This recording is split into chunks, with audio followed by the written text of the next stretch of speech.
நேயர்கள் அனைவரையும் ஜெயா பிளஸ் தொலைக்காட்சியினுடைய ஏனென்ற கேள்வி விவாத நிகழ்ச்சிக்காக நான் உங்கள் அனைவரையும் வரவேற்கிறேன். தோழர்களே, இன்றைக்கு நாம் பேசக்கூடிய மிக முக்கியமான ஒரு தலைப்பு, இன்றைக்கு தமிழ்நாட்டுடைய அரசியல் நடவடிக்கைகளும் தமிழகத்தின் மட்டுமல்ல அகில இந்திய அளவிலே மிகப்பெரிய கட்சியாக உருவெடுத்த அதிமுகவினுடைய மிகப்பெரிய சரிவும் கட்சிக்குள் ஏற்பட்டிருக்கக்கூடிய கலோபரம் குழப்பங்கள் குறித்து நாம் பேசுவதற்காக காத்திருக்கிறோம். எடப்பாடி பழனிசாமி கடும் போக்குவாதத்தை தன்னிச்சையாக எடுத்துக்கொண்டிருப்பதை நாங்கள் ஒருபோதும் அனுமதிக்க முடியாது என எஸ்பி வேலுமணி அவர்கள் கூறியிருக்கிறார். எடப்பாடி பழனிசாமியுடைய தலைமையில் ஏற்பட்டிருக்கக்கூடிய தோல்விக்கு அவரே பொறுப்பு என்றும், இபிஎஸ்ஸின் தவறான நடவடிக்கைகளே இந்த இயக்கத்தை பால்படுத்தி இந்த நிலைக்கு ஆளாக்கி இருப்பதாகவும் கூட, ஆகவே பொதுக்குழுவை கூட்டி தோல்விக்கான காரணத்தை ஆராய வேண்டும் என சிவி சண்முகம், எஸ்பி வேலுமணி, அதே போன்று விராலிமலை டாக்டர் விஜயபாஸ்கர் போன்றவர்கள் கூறியிருப்பதையும் நாம் பார்க்கிறோம். இந்த நிலையில் தமிழகம் சட்டமன்றம் பல வரலாற்று நிகழ்வுகளை கடந்த பல தசாப்தங்களாக சந்தித்திருக்கிறது. 1987 புரட்சி தலைவர் டாக்டர் எம்ஜிஆர் அவர்கள் மரணத்திற்கு பிறகு ஏற்பட்ட ஒரு அரசியலில் அசாதாரண சூழல், அதற்கு பிறகு 91 மாபெரும் இயக்கமாக வலுவெடுத்த இந்த இயக்கம் கடந்த 50 ஆண்டுகளுக்கு மேல் யாராலும் அதை சுட்டி காட்ட முடியாத வலுவான இந்த இயக்கம் அம்மையார் செல்வி ஜெயலலிதா அவர்களுடைய மரணத்திற்கு பின்பு 2016 இதுகாரம் தோல்வி தோல்வி தோல்வி. தார்மீக ரீதியாக, நெறிமுறை ரீதியாக, மனசாட்சியின் அடிப்படையில் 12 முறை தோல்வி கொடுத்த ஒரு தலைவர் இந்த பிரச்சனையிலே தன்னை ஆட்படுத்தி இருக்கக்கூடாது. அமெரிக்கா போன்ற நாடுகளிலும், யூரோப்பிய யூனியன் நாடுகளிலும், பெல்ஜியம் பல நாடுகளில் வரலாற்றை நாங்கள் பின்னோக்கி பார்க்கின்ற போது சில தோல்விகளை அவர்கள் ஏற்றுக்கொள்ள மாட்டார்கள். முதல் தோல்வியிலே ராஜினாமா செய்கிற நடவடிக்கை தான் வரலாற்றை உன்னிப்பாக பார்க்கும் நமக்கும் புரியும். இது சங்க காலத்திற்கும் இக்காலத்திற்கும் எக்காலத்திற்கும் தேவை.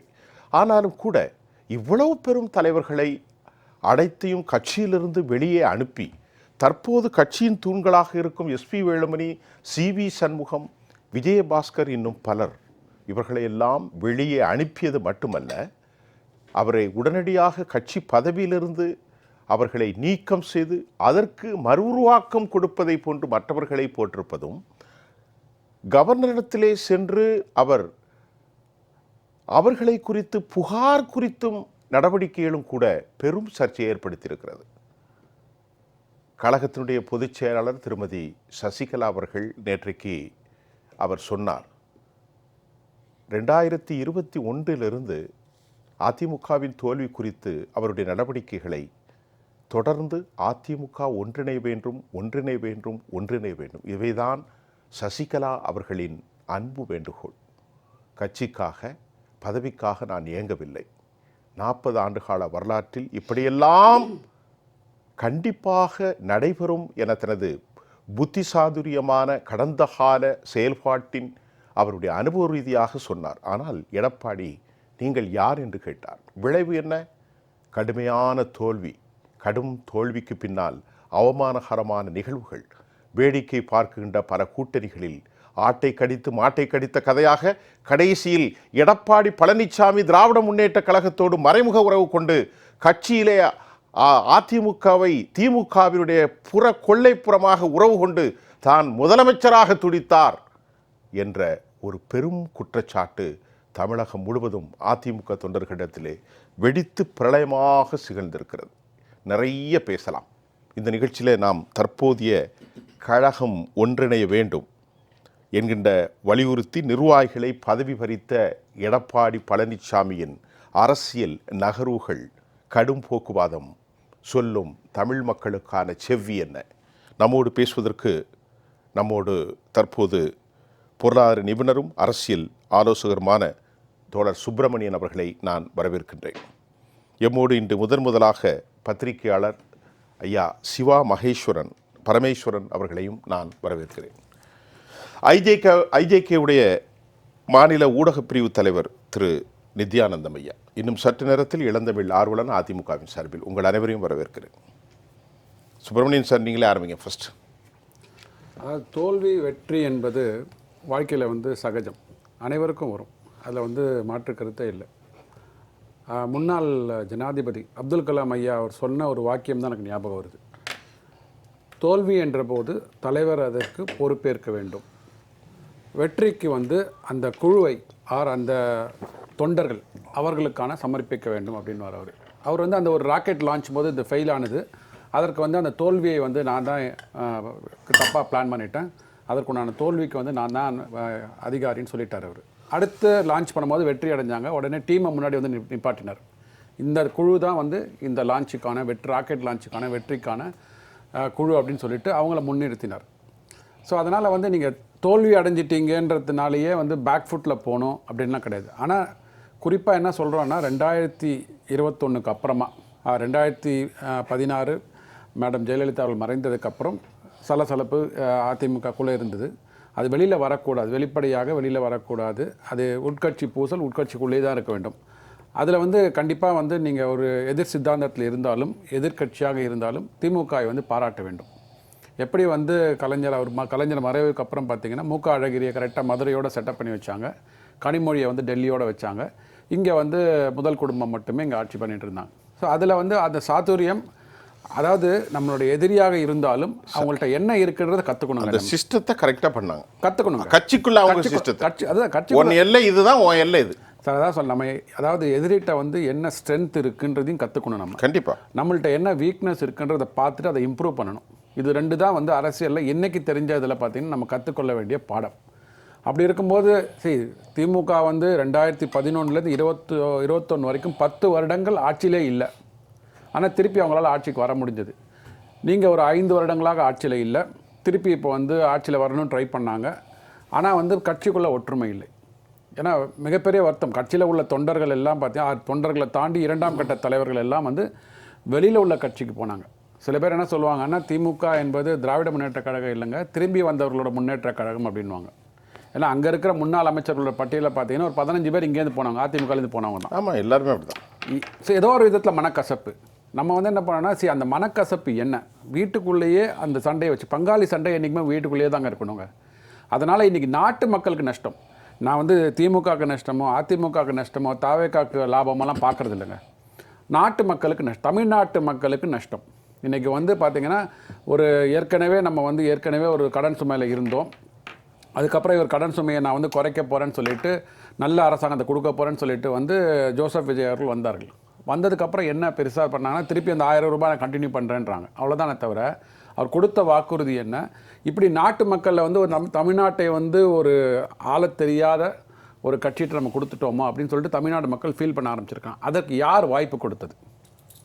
அதாவது நீங்கள் வந்து அந்த இடத்துல அந்த வாய்ப்பு அந்த கிடைக்க வேண்டிய இடத்துல லீட் பண்ண வேண்டிய இடத்துல இருந்த ஒரு கட்சி, ஒரு கூட்டணி அந்த வாய்ப்பை தவறிவிட்டதுன்னா கூட போன வாட்டி வாங்கின 75 தொகுதிகள் கூட்டணியில் வாங்கினது அதையும் குறைஞ்சி இன்றைக்கி 53 கிட்ட வந்துடுச்சு. ஸோ வழுக்கி விழுந்திருக்கிறோம் இன்றைக்கி. அதற்கு வந்து சுய பரிசோதனை செய்து கொள்ள வேண்டும் கண்டிப்பாக. ஏன்னா அவங்களுக்கு எதிராக ஒரு 25 பெரிய நிர்வாகிகள், எம்எல்ஏக்கள், முன்னாள் அமைச்சர்கள், அவர்கள்லாம் வந்து உங்களுக்கு எதிராக அவங்க என்ன சொல்கிறாங்கன்னா, எங்களுக்கு வந்து ஆட்சி பெருசு இல்லை, கட்சி பெருசு இல்லை, ஆனால் இந்த கட்சி வந்து மக்களுக்காக பணியாற்ற வேண்டும், எங்கள் கட்சி பதவியெலாம் பெருசு இல்லைங்க, நம்ம ஒன்றிணைய வேண்டும் சொல்கிறாங்க. அவங்க இந்த ஒன்றிணைய வேண்டும்ன்ற குரல் வந்து 2016-17 அப்புறமாவே ஒலித்து கொண்டிருக்கிறது. அப்போ அதில் ஏதாவது ஒரு உண்மை இருக்குதுல்ல. இப்போ வந்து நமக்கு எதிராக ஒரு 100 பேர் இருக்கிறாங்க அப்படின்னா, நம்ம வந்து ஒரு கருத்தை சொல்கிறோம் அப்படின்னா கண்டிப்பாக அவர்கள் சொல்கின்ற கருத்துலேயும் ஏதோ ஒரு உண்மை இருக்குது அப்படின்னு நம்பி நம்ம வந்து அதை கொஞ்சம் சுய பரிசோதனை செய்து கொள்ள வேண்டும். சுய பரிசோதனை செய்து கொள்ளாமல் இருக்கிறதுனால என்ன ஆகுதுன்னா தோல்விக்கு மேலே தோல்வி. இன்றைக்கி வந்து வேறு யாருமே பெரிய நிர்வாகிகள் அங்கே கிடையாது. செங்கோட்டையன் அங்கே போயிட்டார், ஓ பன்னீர்செல்வம் அங்கே போயிட்டார், 25 எம்எல்ஏக்கள் எதிராக நிற்கிறாங்க, உங்களுக்கு எதிராக நிற்கிறாங்க. அதாவது இவர்கள் பண்ணினதெல்லாம் சரின்னு சொல்ல மாட்டேன். அதாவது ஓ பன்னீர்செல்வம் அங்கே போனதோ இல்லை செங்கோட்டையன் அங்கே போனதோ சரி என்று வாதிட மாட்டேன் நான். அவர்கள் போனது தவறு. ஏன்னா எனக்கு 2 கண் போனாலும் உனக்கு 1 கண் போகணுன்னு சொல்லிட்டு அதை மாதிரி பண்ணுறது வந்து கண்டிப்பாக வந்து அதிமுகவில் வந்து இருக்கிற பெரிய நிர்வாகிகள் அது மாதிரி பண்ண மாட்டாங்க. ஏற்கனவே உங்களுக்கு அது மாதிரியான ஒரு கருத்து இருக்கிறதுனால தான் வழியில் போயிட்டீங்க நீங்கள். ஆனால் அந்த மாதிரி போவதற்கு வந்து ஒரு வாய்ப்பை கொடுத்தது யார்? அந்த வாய்ப்பை கொடுத்துருக்கக்கூடாது. தலைவர் வந்து கண்டிப்பாக தோல்விக்கு பொறுப்பேற்று பொதுக்குழு கூட்டுங்க, திருப்பி அனைவரையும் கூப்பிடுங்க. 2500 பொதுக்குழு உறுப்பினர்கள் இருக்காங்களா, எவ்வளோ பேர் இருக்காலும் கூப்பிடுங்க. கூப்பிட்டு இன்றைக்கி தேதியில் நம்மள்ட்ட என்ன தவறு இருந்தது, இல்லை தலைமையில் நம்ம என்ன ஒரு தவறான முடிவு எடுத்தோம், எதெல்லாம் சரியாக எடுத்தோம், இது ரெண்டுத்தையும் வந்து சுய பரிசோதனை பண்ணிவிட்டு அடுத்து வரப்போகின்ற ஒரு பாராளுமன்ற தேர்தல் 2029 பாராளுமன்ற தேர்தலில் என்ன விதமான ஒரு நரேட்டிவ் வந்து தமிழக மக்களுக்கு நம்ம கொண்டு போக வேண்டும். சரி, மத்தியில் தமிழகத்தோட ரெப்ரசன்டேஷன் என்ன பண்ணணும். எதற்கெடுத்தாலும் இங்கே இப்போ திருப்பி அவர் வந்து லேபிள் ஓட்ட ஆரம்பிச்சிட்டார். அதே ஒன்றிய அரசாங்கம், அதே அவங்க வந்து வஞ்சித்து விட்டது, பாஜக வந்து வஞ்சித்து விட்டது, பின்புறமாக பாஜக வருகிறது, எப்படிலாம் நரேட்டிவ் செட் பண்ணுறாங்க பாருங்கள். அதாவது இன்றைக்கி மே 4ஆம் தேதி இன்றைக்கி ரிசல்ட் வந்ததுங்க. அன்றைக்கி வந்தபோதே தெரியும் தொங்கு சட்டசபைன்னு தெரியும். மே 9ஆம் தேதிக்கு அப்புறம் அவங்க முடிவெடுக்கிற அந்த கூட்டணி கட்சிகள் என்ன சொல்கிறாங்க அப்படின்னா, ஆளுநர் மூலமாக குடியரசுத் தலைவர் ஆட்சி தமிழகத்தில் வந்துடக்கூடாதான், அதனால் நாங்கள் வந்து இவங்க கூட்டணி அமைக்கிறோன்னு. சார் மே 4ஆம் தேதிக்கே தெரியும் சார். அது மே 4ஆம் தேதியிலேருந்து மே 9ஆம் தேதி வரைக்கும் உங்களோட முடிவை அறிவிப்பதற்கான காலதாமதம் ஏன்? அதுக்கு நடுவில் என்ன நடந்தது? இதற்கெல்லாம் யார் வழிவகுத்தார்கள்? அதுக்கு வழி கொடுத்துருக்கணுமா? நம்ம கொடுத்துருக்க கூடாது இல்லை. இது தமிழக மக்களுக்கு நீங்கள் செய்கின்ற துரோகம். அதுதான் நான் பார்க்குறேன். சரி, திரு நித்யானந்தம் நீங்கள் சொல்லுங்கள். ஜெயா ப்ளஸ் தொலைக்காட்சி ஏனென்ற கேள்வி நேயர்களுக்கு என்னுடைய பணிவான வணக்கத்தினை ஐஜேகேயின் சார்பாக தெரிவித்துக் கொள்கின்றேன். வெற்றிக்கு சொந்தம் கொண்டாடுவதற்கு பல பேர் இருப்பார்கள். தோல்வி ஒரு அனாதையாகத்தான் போகும், அது யதார்த்த நிலை. ஆனால் எடப்பாடி அவர்களுடைய விஷயத்தில் தோல்வியை மட்டுமே கண்டு கொண்டிருக்கக்கூடிய செயல் வீரர்கள், தலைவர்களை விடுங்க, செயல் வீரர்கள் எத்தனை காலம், 10 ஆண்டு காலம் எம்ஜிஆர் அவர்களும் ஜெயலலிதா அம்மையார் அவர்களும் கட்டிக்காத்த கட்சி தோல்வி அடைந்து கொண்டே இருக்கிறது, குறைந்து கொண்டே வருகிறது உயரத்திலே என்று சொல்லுகின்ற பொழுது அந்த செயல் வீரர்களுடைய மனநிலை எப்படியாக இருக்கும்? அவர்களுக்கு உற்சாகம் கிடைக்குமா?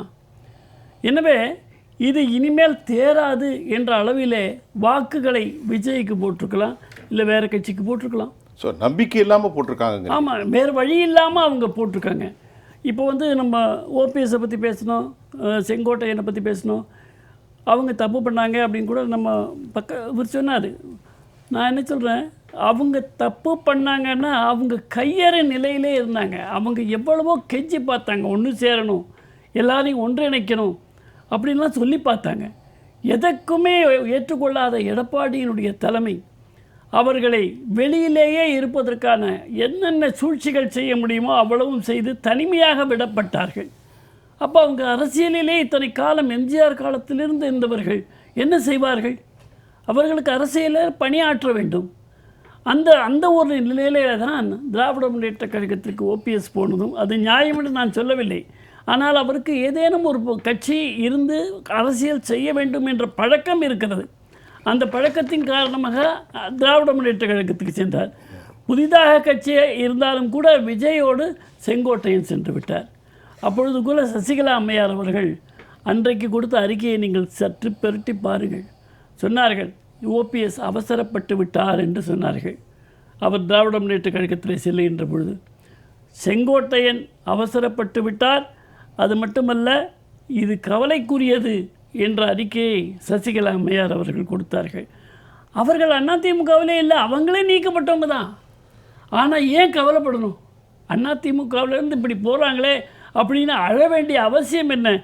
ஒரு தாய்க்கு மட்டுமே தான் அந்த குழந்தை தவறாக செல்லுகின்ற பொழுது கண்களிலே நீர் பெருகும், இதயத்தில் அவர்கள் அழுவார்கள்.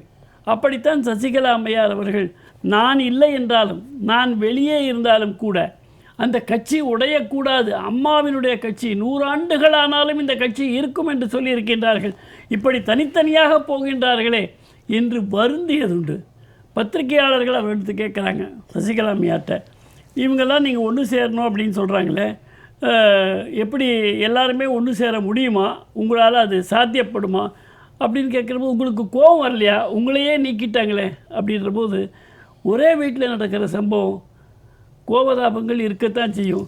எல்லோரும் என்னுடைய குழந்தைகள், நான் அரவணைத்து செல்ல முடியும் என்னால் என்று எல்லோரும் தன்னுடைய குழந்தைகள் என்று தான் அம்மையார் அவர்கள் சொன்னார்கள், சசிகலா அம்மையார். எதற்கு இதெல்லாம் சொல்கிறதுன்னா, அண்ணா திராவிட முன்னேற்ற கழகத்தில் இன்றைக்கு இருக்கக்கூடிய நிலைக்கு படிப்படியாக நாம் திரும்பி பார்க்கிறோம். என்னென்ன சம்பவங்கள் நடந்திருக்கிறது என்று சொல்லி எனவே அண்ணா திராவிட முன்னேற்ற கழகத்தை சிறப்பான ஒரு கட்சியாகத்தான் ஜெயலலிதா அம்மையார் அவர்கள் உங்கள் கையிலே கொடுத்து விட்டு பெரும்பான்மை கட்சியாகத்தான் விட்டு சென்றார்கள். அதை வேறு எவருக்கும் நான் விட்டு கொடுக்க மாட்டேன் என்ற பிடிவாதத்திலே, தான் என்ற அகம்பாவத்திலே எம்ஜிஆர் அவர்கள் ஜெயலலிதா அவர்களை காட்டிலும் நான் உயரமானவன் என்று மனதிலே நினைத்து கொண்டு எடப்பாடி அவர்கள் செயல்பாடுதான் இந்த கட்சி இத்தனை வீழ்ச்சிக்கு காரணமாக அமைந்தது. சசிகலா அம்மையார் அவர்கள் மயிலே மயிலே இறகு போடு, மயிலே மயிலே இறகு போடு என்று எத்தனையோ முறை, ஒரு முறை 2 முறை இல்லை, எத்தனையோ முறை, நீங்களும் பல முறை பேசிக்கிட்டே தான். நானும் இந்த தொலைக்காட்சி மட்டுமல்ல, அனைத்து தொலைக்காட்சியிலும் கூட நான் வேறு கட்சியிலே இன்றைக்கு இருந்தாலும் கூட அம்மையாரை தான் நாம் முன்னிறுத்த வேண்டும் அண்ணா திராவிட முன்னேற்ற கழகத்திலே என்று சொல்லியிருக்கிறேன், சொல்லிக்கொண்டே வருகிறேன். 1.5 ஆண்டுகளாக இந்த அம்மையாரால் தான் கட்சியை ஒரு இராணுவ கட்டுப்பாடோடு நடத்த முடியும். ஏனென்றால் அவர்கள் பயிற்சி எங்கே பெற்றார்கள் என்று சொன்னால் ஜெயலலிதா அம்மையாருடன் பெற்றார்கள், ஏறத்தாழ 40 ஆண்டுகள். அந்த குணம் அப்படியே அவரிடத்தில் இருக்கும். எனவே இவர்கள் அவ்வளவு பொறுமைசாலி, வார்த்தைகள் கூட கடுமை இருக்காது, ஒரு நாளும் சொல்ல, அவ்வளவு ஒரு அமைதியான தோற்றம், அமைதியான பேச்சு, அமைதியான அணுகுமுறை எல்லாவற்றையும் வைத்து அது எங்கே செல்லாதோ அங்கே சென்று அவர்கள் செய்து பார்த்தார்கள், முடியவில்லை. இனி அம்மையார் சசிகலா அம்மையார் அவர்கள் செய்ய வேண்டியது இறகு போடு என்று கேட்கக்கூடாது, இறகை பீத்து எடுக்க வேணும். சரி, இறகை நாம் எடுக்க வேண்டும். அந்த வேலையை சசிகலா அம்மையார் உடனடியாக தொடங்க வேண்டும். அதற்கான அத்தனை ஆதரவும் இன்றைக்கு வேலுமணி அவர்கள் தலைமையிலே இருக்கக்கூடிய பிரிவு 25 எம்எல்ஏக்களுடன் வந்திருக்கிறது. அதை நாம் பயன்படுத்தி கொள்ள வேண்டும். இத்தனை நாள் அவர்கள் வெளிப்படையாக வரவில்லை, உள்ளே சண்டை போட்டு கொண்டிருந்தார்கள். ஆனால் இன்றைக்கு வெளிப்படையாக வந்துவிட்டது. அதை நாம் விட்டுவிடக்கூடாது என்றுதான் நான் அம்மையாருக்கு என்னுடைய கருத்தாக சொல்ல விரும்புகிறேன். மக்களுக்கும் அதைத்தான் சொல்லுகிறேன். வணக்கம் திரு இளந்தமிழ் ஆர்வலன் சார். இப்போ அதிமுகவினுடைய போட்டி குழு என்று சொல்வதை சரியாக இருக்காது. அதிமுகவில் இருந்து குரல்கள் எழும்பி இருக்கிறது. அதில் வேலுமணி போன்றவர்கள் என்ன சொல்றாங்கன்னா, கொரோடாவுடைய, அதாவது சட்டமன்ற கொரோடாவுடைய உத்தரவை 22 பேர் கொண்டிருக்கக்கூடிய இபிஎஸ் மதிக்க தவறிவிட்டார். அதே போன்று இந்த 22 பேர் மீதும் கட்சி தாவல் தடை சட்டம் பயன்படுத்தப்பட வேண்டும் என அதிமுகவிலிருந்து தான் ஒரு குரல் வந்திருக்கிறது. பிரிந்தவர்கள் என்று நான் பேச தயாராக இல்லை. பெரும்பாலான சட்டமன்ற உறுப்பினர்கள் யார் பக்கம் இருக்கிறார்களோ அவர்கள்தான் உண்மையான அதிமுக, இதுதான் கட்சியினுடைய பைலா, அடிப்படை விதி என்பதை சுட்டி காட்டியிருக்கக்கூடிய அவர்கள் இபிஎஸ் எடுத்துள்ள எந்த நடவடிக்கையும் செல்லாது, அது கட்சிக்கு புறம்பானது, அவர் கட்சிக்கு புறம்பாக நடந்து கொண்டார். இந்த ஒரு நீளமான கேள்வி எப்படி பார்க்கிறீர்கள் ஒரு சட்டத்தரணியாக? கழகத்தின் பொதுச் செயலாளர் புரட்சித்தாய் சின்னம்மா அவர்கள் தன்னுடைய அறிக்கையில் சொல்லியிருக்காங்க, எக்ஸ்தல பதிவில், வரலாறு காணாத அளவு கழகம் ஒரு வீழ்ச்சியை சந்தித்திருக்கிறது. இந்த நிலைமை மாற வேண்டும். கருத்து வேறுபாடு பல்வேறு நபர்களுக்குள்ளே நிலவுகிறது. வேண்டாத நிகழ்வுகள் எத்தனையோ நடந்துவிட்டது. கடந்த 8-9 ஆண்டு காலமாக, கிட்டத்தட்ட 10 ஆண்டு காலமாக வேண்டாத நிகழ்வுகள் நடந்து எல்லோரும் சிதறுண்டு கட்சி அப்படியே நாளடைவில் சேதாரத்தை சந்தித்து தேய்மானத்தை சந்தித்து கொண்டே வந்து புரட்சித்தாய் சின்னம்மா அவர்கள் பெங்களூர்லேருந்து திரும்பி வந்த பிறகும் கூட மனமாச்சரியங்கள்லாம் மாறும், கழகம் ஒன்றிணையும், யாரையும் கடுஞ்சொல் கொண்டு விமர்சிக்க கூடாது, தடிகுண்டு அடித்து ஒரு கனியை பழுக்க வைப்பது பயன் தராது என்று மிகுந்த பொறுமையோடு புத்தி சாதுரியத்தோடு ஆளுமை பண்போடு காத்திருந்தார்கள்.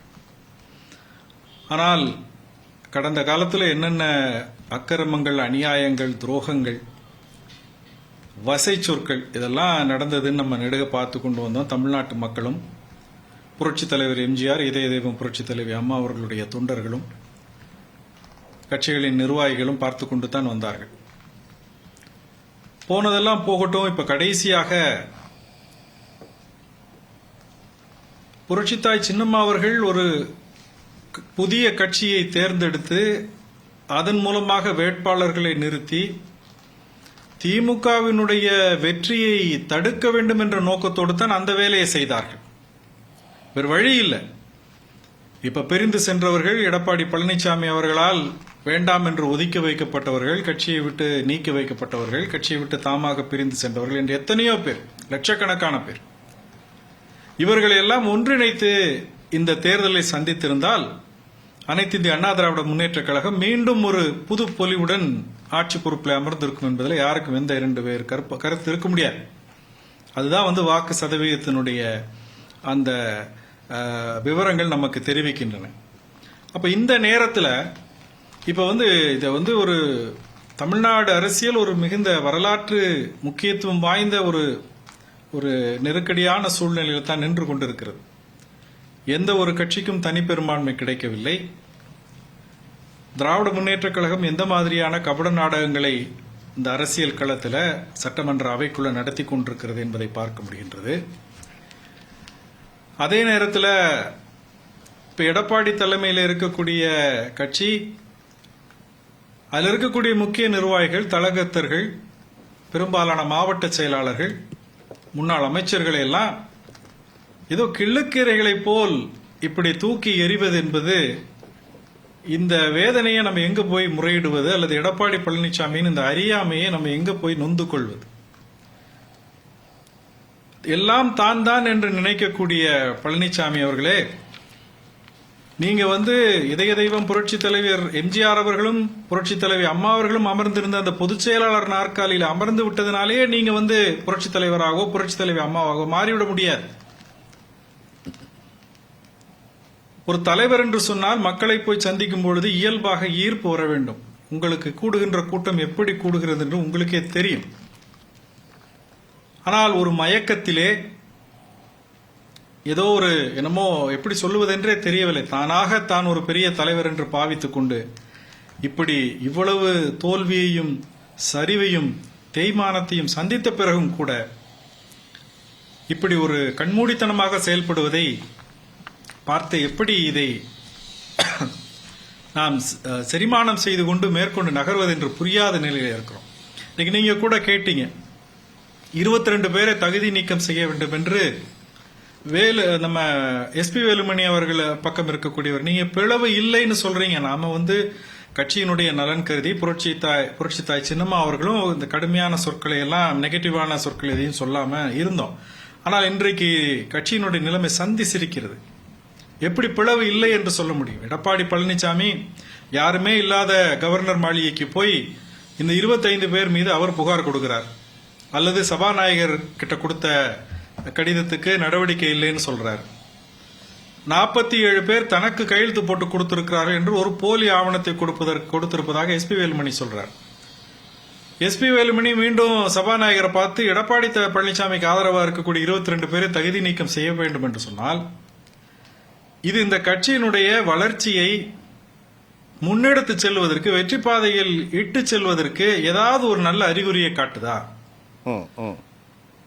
எல்லோரும் ஒன்றிணைய வேண்டும் என்று குரல் புரட்சி தாய் சின்னம்மா அவர்கள் தொடங்கி கடைக்கோடி தொண்டர்களும் சரி, புரட்சி தலைவர் இதய தெய்வம் அம்மா அவர்களுடைய உண்மையான விசுவாசிகள், தொண்டர்கள், நிர்வாகிகள் எல்லோரும் ஒன்று சேர்ந்தால்தான் இந்த கட்சி இழந்த கௌரவத்தை மீண்டும் பெற முடியும் என்று சொல்லிக் கொண்டிருக்கிற போது, இப்படி இவர்கள் லாவணி பாடிக்கொண்டு ஒருவர் மீது ஒருவர் புகார்களை வாரி இறைத்துக் கொண்டிருந்தால் இது எப்படி கரை சேரும் என்ற வேதனை மேலெழும்புகிறது. சரி, எல்லோரும் புரட்சி தாய் சின்னம்மா அவர்களுடைய இப்போ நீங்கள் சொல்வதே அவர்கள் என்ன சொல்கிறார்கள் என்றால், கட்சியிலிருந்து எங்களை நீக்க முடியாது, நீங்கள் வெளியே போன மாதிரி நீக்கிவிட்ட மாதிரியும், நீங்கள் ஏதோ அதிமுக என்று சொல்வதற்கு உங்களுக்கு உரிமை இல்லை. அந்த பைலா சட்டத்தின் அடிப்படையில் சட்டப்பிரிவு என்ன சொல்கிறது என்றால், த டிஸ்டன்ட் வாய்ஸ் வருது, அதாவது தோழர்களுக்கிடையே தொண்டர்களிடையே, அதற்காக கட்சியை விட்டு நீக்குவதற்கு சட்டத்தில் இடமில்லை. அப்படி நீக்கப்பட வேண்டுமென்றால் உங்களை நாங்கள் நீக்கியிருக்கிறோம். ரொம்ப தெளிவாக நான் சொன்னது அப்படித்தான், உங்களை நாங்கள் நீக்கியிருக்கிறோம். 12 தோல்வியை சந்தித்திருக்கிறீர்கள். அனைத்து மூத்த தலைவர்களும் காரணம் என்று வெளியேற்றிக் கொண்டிருக்கிறீர்கள்.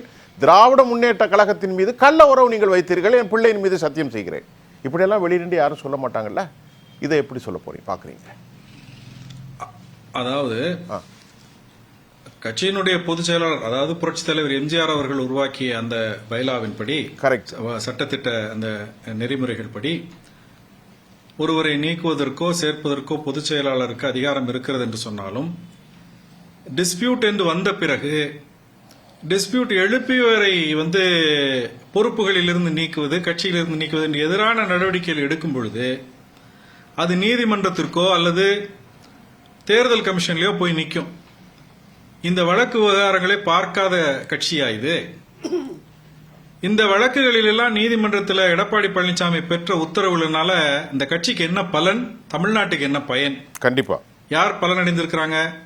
உங்களுக்கு முட்டு கொடுத்து கொண்டு சொல்வதற்கெல்லாம் தலையாட்டி கொண்டு நீங்க செய்யற அட்டூழியத்தை எல்லாம் தாங்கி கொண்டு எடப்பாடி பழனிசாமிக்கு ஒத்திசைந்து, அதாவது ஒத்து ஊதி கொண்டிருந்தவர்கள் எல்லாம் இன்றைக்கு தெருவில் நிக்கிறாங்க.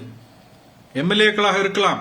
அதுல எஸ்பி வேலுமணி சொல்லக்கூடிய மாதிரி சட்டமன்ற கட்சி என்பது வேறு, அரசியல் கட்சி என்பது political party is different from the legislative party. Very good. ரெண்டுக்கும் நீங்க முடிச்சு போட்டு பார்க்க முடியாது. அவர்கள் தனியாக இயங்கலாம், இவர்கள் அவர்களை மீது புகார் கொடுக்கலாம், எல்லாம் செய்யலாம்.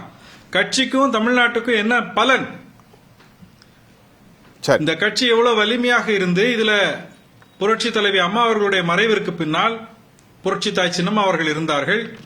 டிடிவி தினகரன் அவர்கள் தனியாக ஒரு கட்சி கண்டு இன்றைக்கு அவர் எடப்பாடியோடு நின்றாலும் அவரும் உள்ள வந்தாதான் இந்த கட்சியினுடைய அந்த ஒரு என்ன சொல்றது ஒரு உருப்படியான ஒரு உருவத்தை பெற முடியும்.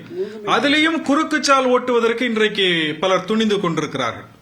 அப்ப இப்படி இந்த கட்சி இணையக்கூடாது, இந்த கட்சி இணையக்கூடாது, எடப்பாடி பழனிசாமி செய்கிறது தான் சரி என்று சொல்லக்கூடியவர்கள் இந்த கட்சி வலிமை பெற்று திமுகவை வீழ்த்த வேண்டும் என்ற நோக்கத்திற்கு, அதாவது இந்த கட்சி வலிமை பெறக்கூடாது என்றும் திமுகவுக்கு இதனால் பலன் இருக்கிறது என்று சொன்னால் பலனடைந்து விட்டு போகட்டும் என்று நினைக்கக்கூடியவர்கள் குறுக்குச்சால் ஓட்டிக்கொண்டு இந்த பழனிசாமியினுடைய அடாவடித்தனத்தை கண்டிக்கின்றவர்கள் மீது சேற்றை வாரி இறைக்கின்ற இந்த வேலையும் பார்த்து இதுக்கெல்லாம் எப்படி எதிர்வினை புரிவது, என்ன செய்வது என்று தெரியாமல் தொண்டர்களை, கட்சியினுடைய விசுவாசிகளை நெருக்கடிக்கு தள்ளுகிறார்கள் என்று சொன்னால் ஒரே தீர்வு. கேக்குதுங்களா? கேக்குது. இந்த குழப்பங்களுக்கெல்லாம் ஒரே தீர்வு, இன்றைக்கு எதிரெதிர் அணியிலே இருந்து லாவணி பாடிக்கொண்டிருக்கிறவர்களாக இருந்தாலும் சரி, கட்சி ஒன்றிணைந்து விடக்கூடாது என்று குறுக்குச்சால் ஓட்டுகின்றவர்களாக இருந்தாலும் சரி, இவர்கள் எல்லாம் மீண்டும் வலிமை பெற்று தமிழ்நாட்டில் ஒரு அரசியல் ஆளுமைகளாக தலைநிமிர்ந்து நடமாட வேண்டும் என்று சொன்னால் புரட்சி தாய் சின்னம்மா அவர்களுடைய சொல்படி கேட்டு இந்த கட்சி ஒருங்கிணைவதற்கு தங்களை ஆயத்தப்படுத்திக் கொள்ள வேண்டும். அதாவது புரட்சி தாய் சின்னம்மா அவர்களுடைய அந்த ஸ்டேச்சருக்கு, அவர்களுடைய அந்த தகுதிக்கு இதைவிட இறங்கி இவர்களுக்கு என்ன தீர்வை கொடுக்க முடியும்? ஒண்ணுமே பண்ண முடியாது. எஸ்பி வேலுமணி சொல்றார் எடப்பாடி பழனிசாமி தான் பொதுச் செயலாளர் அப்படின்றத மீண்டும் மீண்டும் மீண்டும் ஒவ்வொரு செய்தியாளர் சந்திப்பிலையும் வலியுறுத்துறார். புரட்சி தாய் சின்னம்மா அவர்கள் என்ன உதாரணத்தை சொல்றாங்கன்னா, புரட்சி தலைவர் எம்ஜிஆர் அவர்களுடைய காலத்தில் கட்சியின் மனஸ்தாபத்தில் வெளியேறிய திரு எஸ்.டி. சோமசுந்தரம் அவர்களை புரட்சி தாய் சின்னம்மா அவர்கள் சந்தித்து ஒரு இணக்கப்பாடு ஏற்பட்டு புரட்சி தலைவர் எம்ஜிஆர் அவர்களே எஸ்.டி. சோமசுந்தரம் அவர்கள் வீட்டுக்கு சென்று அவரை மீண்டும் கட்சிக்கு அழைத்து அவரை கட்சியிலே ஒன்றிணைத்து அவர்களுக்கு அமைச்சர் பதவி கொடுத்து கடைசி வரை அவர் இதய தெய்வம் புரட்சி தலைவர் அம்மா அவர்களுடைய கேபினெட்ல கூட இருந்து வேலையாற்றக்கூடிய அளவிற்கு கட்சி வலிமை பெற்றது.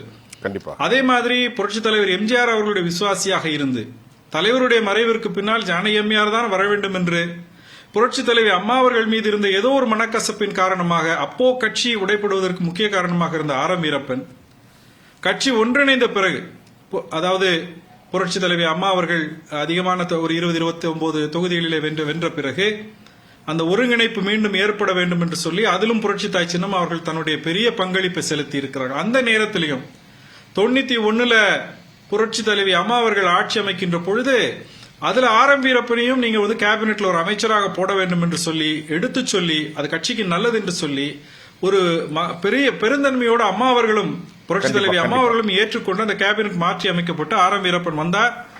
அவரை அழைத்து புரட்சி தாய் சின்னம்மா அவர்கள் பேசி அம்மா அவர்களுக்கும் ஆர். எம். அவர்களுக்கும் ஒரு நல்ல இணக்கப்பாட்டை ஏற்படுத்தி கொண்டு கொடுத்திருக்கிறார் என்று சொன்னால் இதுதான் தலைமை பண்பு, இதுதான் கட்சி மீது விசுவாசம் இருக்கக்கூடிய ஒரு நபர் செய்யக்கூடிய வேலை. அதையும் சொல்லி காமிச்சிட்டாங்க. நான் எல்லோருக்கும் வாய்ப்புகளை உருவாக்கி கொடுத்தவள், கோவித்துக் கொண்டு சென்றவர்களை மீண்டும் பொறுப்பிலே அமர்த்துகின்ற வேலையை நான் தலைவர் காலத்திலே அம்மா காலத்திலே செஞ்சிருக்கிறேன் என்று சொல்லுவது ஒரு இதை புரிந்து கொள்வது ஒரு 5ஆம் வகுப்பு மாணவனுக்கு கூட புரட்சி தாய் சின்னம்மா அவர்கள் என்ன சொல்லுகிறார்கள் என்று புரியும். இதையும் புரிந்து கொள்ளாமல் எடப்பாடி பழனிசாமி ஆட்டம் போட்டால் இதற்கு என்ன முடிவு வரப்போகிறது என்பதை தெரியாமல் தொண்டர்கள் விழித்துக் கொண்டிருக்கிறார்கள். இந்த நிலைமை மாற வேண்டும். தற்போது நம்மோடு அரசியல் விமர்சகர் பத்திரிகையாளர் தோழர் சிவா பரமேஸ்வரன். ஐயா வணக்கம். தற்போது ஒரு 30 நிமிடம் உங்களை மௌனியாக ஆக்கியிருந்திருக்கிறோம். காரணம், எல்லாவற்றையும் அவதானித்திருக்கிறீர்கள். இன்றைக்கு நடக்கிற இந்த செயல்பாட்டில் தங்களின் பார்வை என்ன? இது மிகவும் ஒரு அதிமுகவை பொறுத்த வரையில் இது இந்த கட்சியினுடைய எதிர்காலம் குறித்த மிகப்பெரிய கேள்வியை எழுப்பியிருக்கின்றது. 1972ஆம் ஆண்டு புரட்சித் தலைவர் எம்ஜிஆர் அவர்களால் ஆரம்பிக்கப்பட்ட அந்த கட்சியானது அவர் என்ன நோக்கத்திற்காக ஆரம்பித்தார், அவர் எப்படியான ஒரு ஆளுமையாக அவர் வாழ்ந்த காலம் வரை எவ்வளவு பெரிய ஆளுமையாக இருந்தார் என்பதையெல்லாம் வரலாற்றை மறந்து விட்டார்களோ என்கின்ற கேள்வியை எழுப்புகிறது. அதற்கு பின்னால் மறைந்த முன்னாள் முதலமைச்சர் ஜெயலலிதா அம்மையார் அவர்கள் எப்படி அந்த கட்சியை ஒரு இராணுவ கட்டுப்பாடுடன் வைத்திருந்தார் என்பதை பார்க்க முடிந்தது.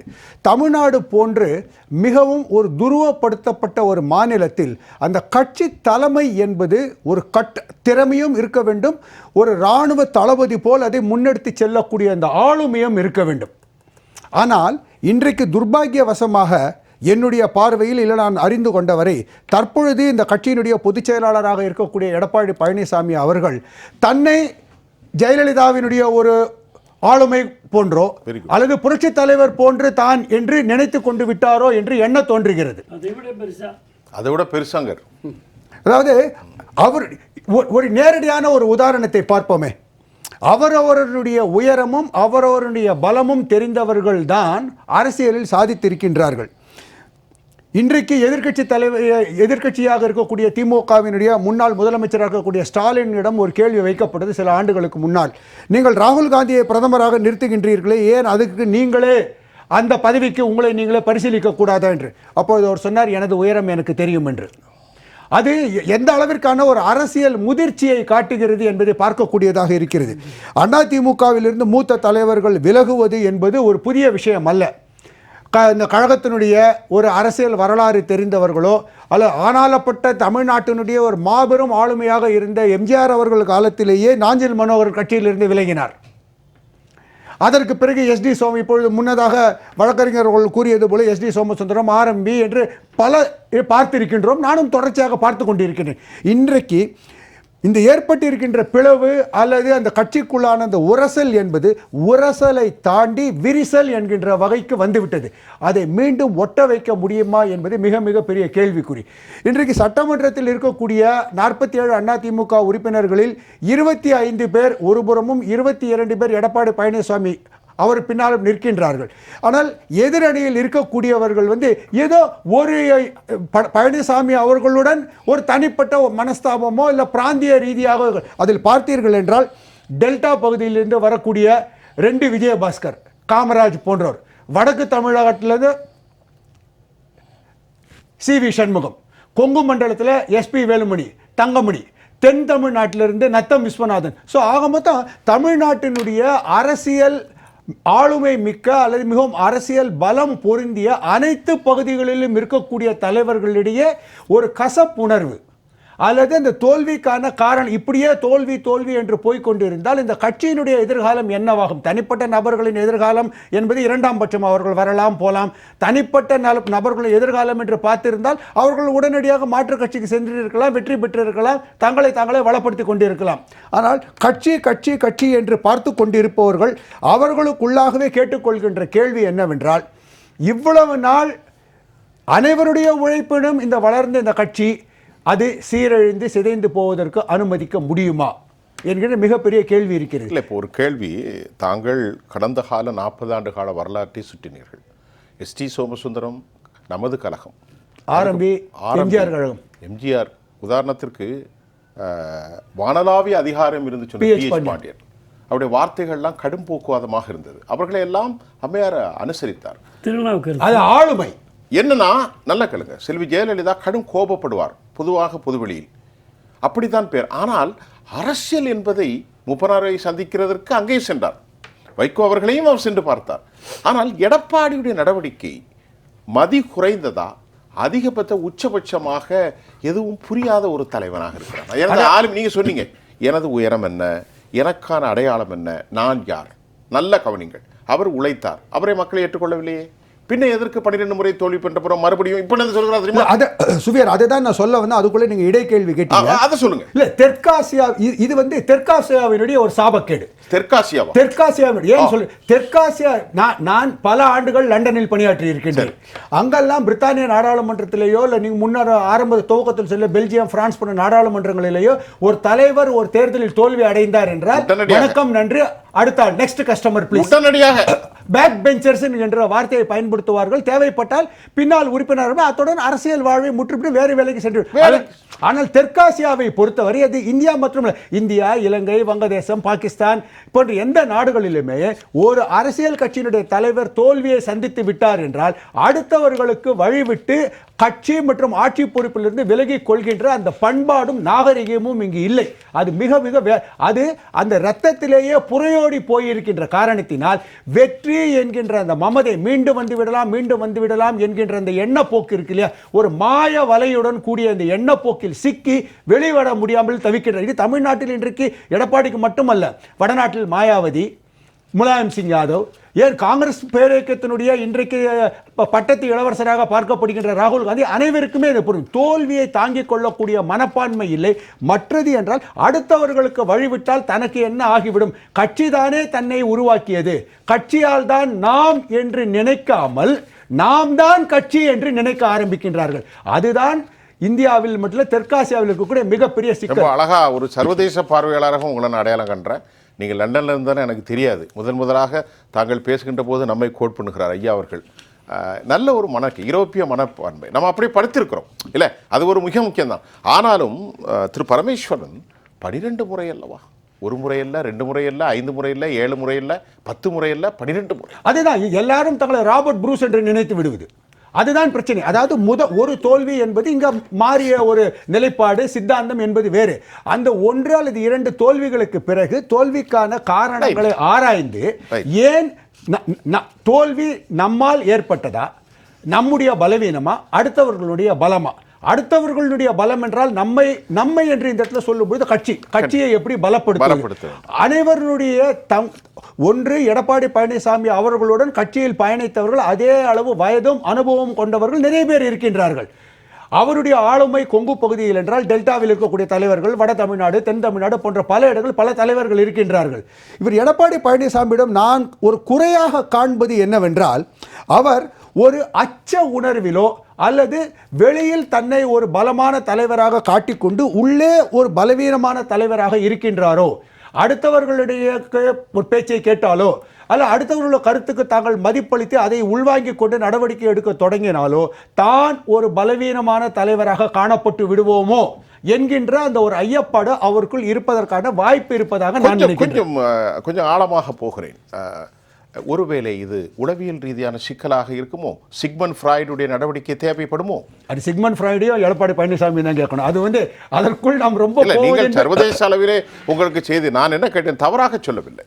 எல்லோரும் அவர் நினைத்திருக்கலாம். அதாவது இப்பொழுது அனைவருடைய கேள்விக்கு தான் பதில் சொல்ல வேண்டிய ஒரு தேவை ஏற்பட்டு அது குறித்து ஒரு ஆழமான விவாதத்தை தொடங்கினால் இயல்பாகவோ அல்லது யதார்த்த ரீதியாகவோ தனக்குள்ளே இருந்த அந்த பலவீனங்கள் வெளிப்பட்டு விடுமோ என்கின்ற அந்த எண்ணப்பாடு இருக்கு. இப்பொழுது கட்சியில் கேட்பவர்கள் எல்லாம் ஒரே ஒரு கேள்வி என்ன, இன்று அதுதான் மீண்டும் மீண்டும் வந்து குறைகள் விமர்சனங்களுக்கு அப்பாற்பட்டு திராவிட முன்னேற்ற கழகத்திலிருந்து கற்றுக்கொள்ள வேண்டிய பாடங்கள் நிறைய இருக்கின்றன.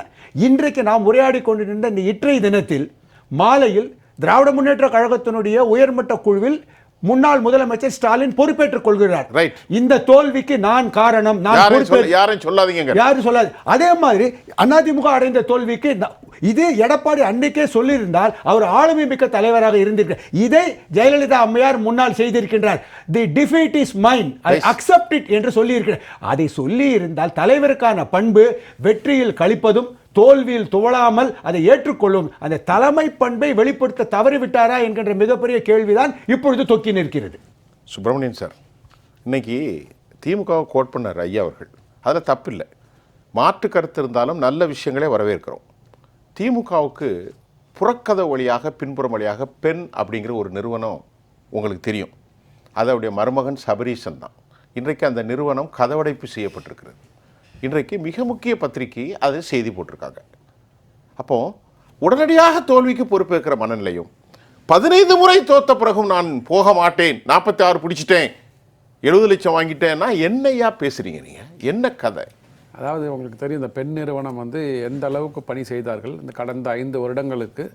எந்த மீடியாவில் பார்த்தீங்கன்னாலும் பெண் நிறுவனத்தோட அந்த சார்ந்த நிர்வாகிகளோட ரெப்ரசன்டேஷன் மூலமாக தான் அங்கே வருவாங்க. திமுகவோட செய்திகள் தான் ஊடகம் ஃபுல்லாகவே இருக்கும். நம்ம ஜெயா ப்ளஸில் மட்டும்தான் வந்து அரசாங்கத்துக்கு எதிராக சொல்ல மாட்டேன், மக்களுக்கு எதிரான அவர்கள் எடுத்த நடவடிக்கைகள் வந்து நம்ம வந்து சுட்டி காட்டிகிட்டே இருப்போம். அதில் வந்து அந்த ஆன்டி இன்கம்பன்சியாக இருக்கட்டும், இல்லை ஆன்டி கேண்டிடேட்ஸ், எம்எல்ஏ கேண்டிடேட்ஸாக இருக்கட்டும், அதை வந்து அறுவடை செய்ய தவறியது என்டிஏ கூட்டணி, குறிப்பாக அதிமுக கட்சி. அதாவது முதலமைச்சரே அவரோட தொகுதியில் தோற்று போகிறார் அப்படின்னா எந்த அளவுக்கு ஆன்டி இன்கம்பன்சி இருக்கும் இல்லையா? அதாவது தமிழகத்தில் பார்த்திங்கன்னா அவங்க வந்து 70% வாக்கு நிறைவேற்றிட்டான்றாங்க, 80 நிறைவேற்றிட்டாங்க, 100ன்றாங்க. அப்போனா உங்களுக்கு வந்து வெல்வோம் படைப்போம் வரலாறு 500 ஓட்டில் இல்லை, 9,000 8,500 ஓட்டில் ஜெயிச்சு தோத்துருக்காரு. அதாவது முதலமைச்சர் தோப்பது அந்த அளவுக்கு மக்கள்கிட்ட எதிராளி. ஒரே ஒரு கருத்து, மிக குறைந்த வாக்கு வித்தியாசத்தில் மு.க. ஸ்டாலின் அவர்கள் தோல்வி அடைந்திருந்தாலும் இன்றளவுக்கும் கட்சியை கட்டுக்கோப்பாக வைத்திருக்க அவரால் முடியும். ஆனால் மிக அதிக அளவிலான வாக்கு வித்தியாசத்தில் தமிழகத்தில் 2வது இடத்தில் வெற்றி பெற்ற எடப்பாடி பழனிசாமி அவர்களால் கட்சியை கட்டுக்கோப்பால் வைத்து வைக்க முடியவில்லை என்றால் தலைமைத்துவம் குறித்த கேள்வி எழுகிறதா இல்லையா என்பதை சிந்தித்து பார்க்க வேண்டிய தேவை இங்கே. நல்ல அற்புதமான பாயிண்ட், அழகான. எந்த காலகட்டத்திலையும் அம்மையார் ஜெயலலிதா வந்து ஒரு 25 எம்எல்ஏக்கள்லாம் வந்து கட்சி நிர்வாகிகள் எல்லாம் வந்து கூண்டாக வந்து கட்சியை விட்டு இது விலக்கியதாக நான் பார்க்கல. ஏதாவது ஒருத்தர் மேலே வந்து அதிருப்தி இருக்கும், கட்சிக்கு எதிராக நடவடிக்கை எடுத்திருக்கிறாங்க, 2 பேர் வந்து கட்சிக்கு எதிராக நடவடிக்கை எடுத்திருக்கிறான்னுவாங்க. ஒரு 6 மாதங்களுக்கு அப்புறமா வந்து ஒரு செல்ஃப் எக்ஸ்பிளனேட்டரி நோட் கொடுப்பாங்க, ஷோகாஸ் நோட்டீஸ் கொடுப்பாங்க. அதுக்கப்புறமா அவங்க செல்ஃப் எக்ஸ்பிளனேட்டரி நோட்டீஸ் கொடுப்பாங்க, இது மாதிரி தான் நடந்ததுனாங்க. அப்புறமா வந்து திருப்பி அவர்கள் கட்சிக்குள்ளே சேர்த்துக்கொள்ளப்படுவார்கள். இங்கே இருக்கிற அந்த 25 எம்எல்ஏக்களை வந்து எந்தவித காரணமும் இன்றி, நோக்கமும் இன்றி, டகால்னு வந்து நீங்கள் வந்து ஓவர் நைட் இது ரிசைன் பண்ணிவிட்டு அவங்க வெளியில் அனுப்புகிறீங்க அப்படின்னு சொன்னால் இது எந்த விதமான சமிக்ஜையை வந்து மக்கள்கிட்ட கொடுக்கறது இல்லை. அவங்க வெளியே வந்தாங்க, இவர் உடனே அதுக்கு பதிலாக உடனே ஃபில் பண்ணுறாரு. இல்லை, அது பண்ணுவாங்க. பட் 25 எம்எல்ஏக்கள், அதாவது எல்லாம் மூத்த நிர்வாகி, ஐயா சொன்ன மாதிரி பார்த்தீங்கன்னா ஃபுல் தமிழகத்தில் almost they are representing the entire Tamil Nadu. Entire Tamil Nadu, almost representing entire Tamil Nadu. ஆமாம், எல்லாமே அவர் சொன்னாலே கொங்கு மண்டலத்தில், எல்லாத்துலையும். அப்படி இருக்கும்போது நீங்கள் எந்த விதமான ஒரு சமிக்ஜையை வந்து மக்களுக்கு கொடுக்குறீங்க? மக்களுக்கு இல்லைங்க, எதிர்கட்சி புரிஞ்சுட்டாங்க. எதிர்கட்சினா இன்றைக்கி இருக்கிற ஆளுங்கட்சி புரிஞ்சுட்டாங்க. அவர் என்ன பண்ணுறாரு, இன்றைக்கி இருக்கிற ஜோசப் விஜய் என்ன பண்ணுறாரு, நேராக சி.வி. சண்முக வீட்டுக்கு தான் போகிறார். அவர் ஏன் உங்கள் வீட்டுக்கு வந்து உங்கள்கிட்ட வந்து அது ஒரு அவமானகரமாக இல்லையா? அவர் வந்து சித்தாந்தத்தில் எதிராக இருக்கின்ற தீய சக்தின்னு சொல்லிட்டு மேடையில் வந்து பரப்புரையில் பேசி ஸ்டாலின் வீட்டுக்கு போறாரு. ஒவ்வொரு வீட்டுக்காக போறாரு. உங்க வீட்டுக்கு வரல. அதை எப்படி பார்க்குறீங்க? அதான் கண்டிப்பாக அவர் வந்து அதிமுக என்ற கட்சி உங்களிடம் இல்லை என்பதை அவர் புரிந்து கொண்டு விட்டார். செல்லவில்லை. 12ஆம் தேதி ஆனா இவ்வளவு டீக்ரேட் பண்ண பிறகு நான் அதில் தான் இருப்பேன்னு சொன்னா என்ன அர்த்தம்? அதாவது நம்ம அரசியல் பேசுகிறோம். கிரிக்கெட்லாம் பார்த்தீங்கன்னா நிறைய மேட்சஸ் கேப்டன் இருப்பாங்க. ஒரு 5-10 வருடங்களுக்காக இந்திய டீமில் வந்து கேப்டன் இருப்பாங்க. கொஞ்சம் காலத்துக்கு அப்புறம் என்ன பண்ணுவாங்க, ரிட்டையர் ஆவாங்க. ரிட்டையர் ஆகிட்டு then they will become a coach. என்ன பண்ணுவாங்கன்னா, ஓகே ஸ்ட்ராட்டஜி நான் பின்னாடி இருந்து இந்தந்த ஆட்டங்களை நீங்கள் இப்படி ஆட வேண்டும் அப்படின்னு கோச்சாக இருந்து இது பண்ணி சொல்லிக் கொடுப்பாங்க. அதை மாதிரி நீங்கள் இருந்துட்டீங்க. ஸோ கேப்டனாக இருந்துட்டீங்க, இந்த மிகப்பெரிய வாய்ப்பு கிடைச்சி போச்சு. சரியா? ஸோ இந்த தோல்விக்கு வந்து பொறுப்பேற்றுக்கொண்டு சரி பொதுக்குழு கூட்டுங்க, பொதுக்குழுவில் திருப்பி உங்களை தலைவராக எடுத்துட்டாங்க அப்படின்னா தொடருங்க. இல்லையா பின்னாடி நின்றுக்கோங்க கோச்சா. அதாவது ஒரு வீட்டில் வந்து ஒரு மூத்த சகோதரராக பின்னாடி முன்னின்று இருக்கிற இளைய சகோதரர்களுக்கு வழிகாட்டுங்க. அது எவ்வளோ பெரிய உங்களுக்கு வந்து இதை வெற்றியை கொடுக்கும் உங்களுக்கு. இல்லை, அதுதான் நம்ம ஊரில் ஒரு பழமொழி சொல்லுவாங்க, இடைவெளிக்கு போகிறோம் சுப்பிரமணியன்.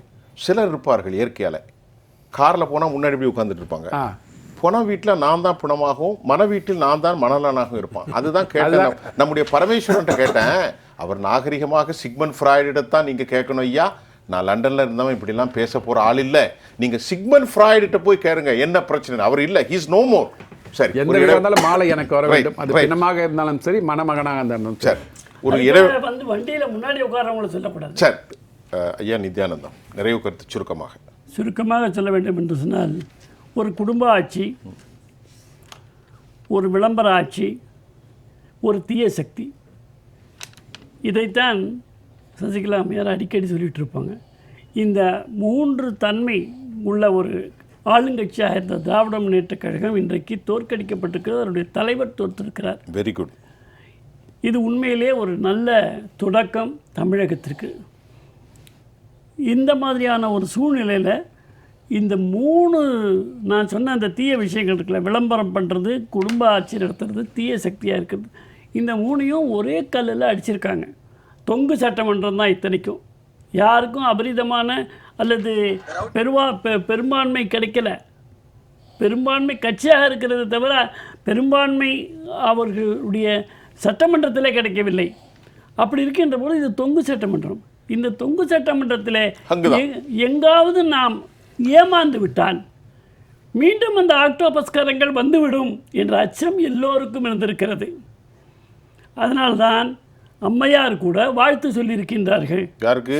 விஜய்க்கு வாழ்த்து சொல்லியிருக்கிறார்கள். எங்களுடைய பாரிவேந்தர் ஐயா கூட வாழ்த்து சொல்லியிருக்கின்றார்கள். எல்லோரும் ஏன் வாழ்த்துகிறோம்? மனப்பூர்வமாக வாழ்த்து கொண்டிருக்கிறோம். காரணம், இந்த திராவிட முன்னேற்றக் கழகம் என்ற தீய சக்தி மொத்தமாக ஒடுக்கப்பட்டு விட்டது என்ற ஒரே காரணத்துக்காகத்தான் சொன்னார்கள். ரஜினி அவர்களை முதல்வராக்க முயற்சித்ததாக செய்தி வந்திருக்கிறது. எடப்பாடி அவர்களை திராவிட முன்னேற்றக் கழக பின்னணியிலே இருந்து முதலமைச்சராக்குவதாக செய்தி வந்திருக்கிறது. அதுபோல் ரஜினி அவர்கள் திரும்ப அவர்களை முதலமைச்சராக்குவோம் என்று சொல்லி செய்தி வந்தது. இவ்வளவு ஏன் விஜயை தடுப்பதற்காக. ஆக விஜயை தடுத்தால் என்ன ஆகும்? இன்றைக்கு கூட அண்ணா திராவிட முன்னேற்றக் கழகத்திலிருந்து பிரிந்து சென்றவர்கள், அதாவது அண்ணா திராவிட முன்னேற்றக் கழகத்திலிருந்து நீக்கப்பட்டவர்கள், இன்றைக்கு பொதுச் செயலாளர் நீக்கியவர்களெல்லாம் விஜயை ஆதரிக்கவில்லை என்று சொன்னால் இது ஒரு பினாமி திமுக ஆட்சியாக மாறி இருக்கக்கூடிய கட்டாயம் ஏற்பட்டிருக்கும். ஏன்னா அந்த 5 கட்சி 2 கால் அரை முக்கால் முழுசு இருக்கு இல்லையா, அவங்க ஆட்டி வைக்கிற ஆட்டத்துக்கு விஜய் ஆட வேண்டியிருக்கும், இல்லைன்னா கவிழ்ந்துடும். ரைட். ஐயா பரமேஸ்வரன் சுருக்கமாக. இல்லை, சுருக்கமாக சொல்லிடுறேன், மிக சுருக்கமாக சொல்லிடுறேன். நம்ம அப்புறம் பேசுவோம், நிறைய பேசுவோம். இன்றைக்கு தமிழக அரசியலிலிருந்து ஒரு புதிய புயல் வீச தொடங்கி இருக்கிறது. புதிய புயல் வீச தொடங்கி இருக்கிறது. இடதுசாரிகளின் இருப்பு கேள்விக்குறியாகிவிட்டது. திராவிட கட்சிகளுடைய எதிர்காலமும் மிகப்பெரிய கேள்விக்குறியாக இருக்கின்றது, உடனடியாக இல்லை என்றாலும். எனவே சுருக்கமாக நீங்கள் சொன்னதனால் அவ்வை பாட்டி சொன்ன ஒரு வரியுடன் முடித்துக் கொள்கிறேன். ஒற்றுமை என்றும் பலமாம், ஓதும் செயலே நலமாம். அந்த ஒற்றுமையையும் அந்த ஓதும் செயல் என்று சொல்வது அடுத்தவர்கள் சொல்வதை கேட்டு நடப்பது என்று கூட பொருள்படும். எனவே திராவிட கட்சிகளுடைய எதிர்காலம், அதிலும் குறிப்பாக அதிமுகவுடைய எதிர்காலம் என்பது அவர்கள் ஒற்றுமையில் தங்கி இருக்கிறது. அதை அவர்கள் புரிந்து கொண்டால் அவர்களுக்கும் நலம், கட்சிக்கும் நலம். இப்பொழுது என்ன நடக்க வேண்டும் என்று சுருக்கமாக இன்னொரு வாய்ப்பு தரேன். அதிமுகவில் இனி என்ன நடக்கணும்? அமர்ந்து பேசுங்கள், குறைகளை ஏற்றுக்கொள்ளுங்கள், தவறு இருந்தால் திருத்திக் கொள்ளுங்கள், தலைமையத்தில் மாற்றம் ஏற்பட வேண்டும் என்றால் மாற்றிக்கொள்ளுங்கள். மீண்டும் ஒற்றுமை என்றும் பலமாம். அவ்வளவே. ரொம்ப சிறப்பு. இளதமிழ் ஆர்வலன் ஒரு 3 நிமிடம் எடுத்துக்கொள்ளுங்கள், எல்லாருடைய பேச்சையும் உள்வாங்கி சொல்லுங்கள்.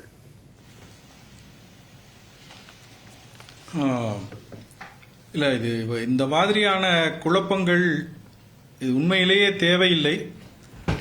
இது எடப்பாடி பழனிசாமி என்கின்ற ஒரே ஒரு தனிநபருடைய பிடிவாதம், சுயநலம், அந்த அதிகாரத்திலிருந்து இறங்க மாட்டேன் என்கின்ற ஒரு ஆணவ போக்கு, இதெல்லாம் தான் காரணம். ஏன்னா இன்றைக்கு அனைத்து இந்திய அண்ணா திராவிட முன்னேற்றக் கழகம் அடைந்திருக்கக்கூடிய இந்த நிலை சரிவு என்பது இது உள்ளங்கை நெல்லிக்கனி. எதனால எஸ்பி வேலுமணியை சார்ந்தவர்கள் பொதுக்குழுவை கூட்டி இதை விவாதிக்க வேண்டும் என்று சொல்லுகிறார்கள் என்று சொன்னால், எடப்பாடி பழனிசாமி செய்த மாபெரும் பிழை, மாபெரும் குற்றம், புரட்சித்தாய் சின்னம்மா அவர்களை பொதுச் செயலாளர் பொறுப்பிலிருந்து சட்டத்துக்கு புறம்பாக நீக்கி தனக்கு ஒத்திசைந்து, அதாவது ஒத்து உதவக்கூடியவர்களை மட்டும் கூட வைத்துக்கொண்டு எல்லோரையும் வெளியேற்றியதுதான் 2017 நடந்த இந்த கொடுமை மாத்திரமல்ல.